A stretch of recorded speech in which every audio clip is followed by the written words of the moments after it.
আসসালামু আলাইকুম everyone, it's me Nowshin. Welcome back to my new একটা ব্লগ। যদিও অনেক দিন পর, আশা করি আল্লাহর রহমতে সবাই অনেক ভালো আছেন।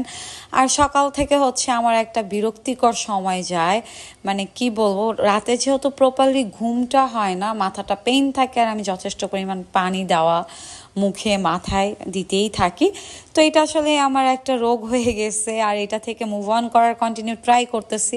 আমি আসলে জানি না আমার এই ডিপ্রেশন থেকে আমি কবে মুক্তি পাবো, আমার এই কষ্টগুলো থেকে। তো যাই হোক, ফ্রেশ হয়ে রান্নাঘরে গেলাম, রান্নাঘরে ভাত রান্না করা ছিল।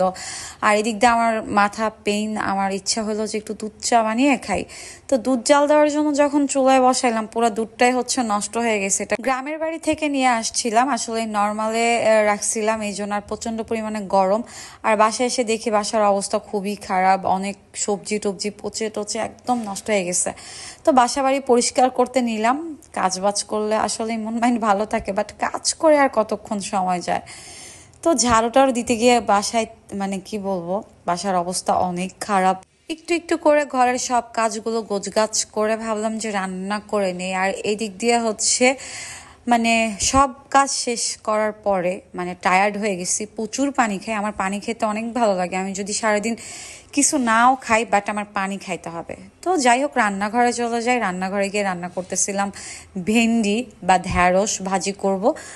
আর আমার কাছে ঢ্যাঁড়স ভাজিটা মনে হয় যে খুব তাড়াতাড়ি হয়ে যায়, কারণ এটা রসুন পেঁয়াজ, তারপর কাঁচামরিচ দিয়ে তেলের মধ্যে একটু হলুদ লবণ দিলেই ভাজি করলে হয়। আমি আগে এই ভাজিটা প্রপারলি পারতাম না, যেটা করতাম মানে পানি দিয়ে ফেলতাম, আর পানি দিলে ঢ্যাঁড়সটা একদম কি বলে মানে পানি পানি হয়ে যেত। তো এটা যত ভাজা যায়, বিশেষ করে আমি যখন বাইরে শুটিংয়ে যাই বা বাইরে খাওয়া হয়, মানে হোটেলে যে ভাজিটা করে ওরা কিভাবে করে, ওদের ওদের ভাজিটা খুব ভালো হয়, একদম ভাজা ভাজা, তেলে ভাজা। তা আমি আর কি তেলে প্রপারলি ভাজতে পারি না, পানি দিয়ে একদম ঢ্যাঁড়স ঘাটি হয়ে যায়।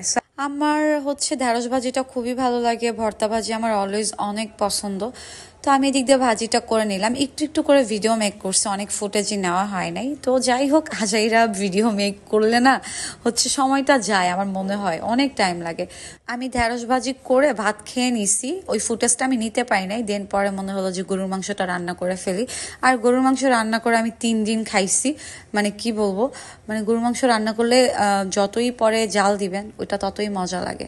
তো আমার এই গরুর মাংস রান্নাটা এত জঘন্য হইছে, আদা বাটা, রসুন বাটা, জিরার গুঁড়া কোনো কিছুই ভালোভাবে দেওয়া হয় নাই, মন মতো রান্না করে রেখে দিছে। আসলে নিজে খাই, নিজে রান্না করি, ভালো হলো না খারাপ হলো এটা আসলে করি না, কোনো রকম ভাত খেলেই হবে, পেট ভরলেই হবে।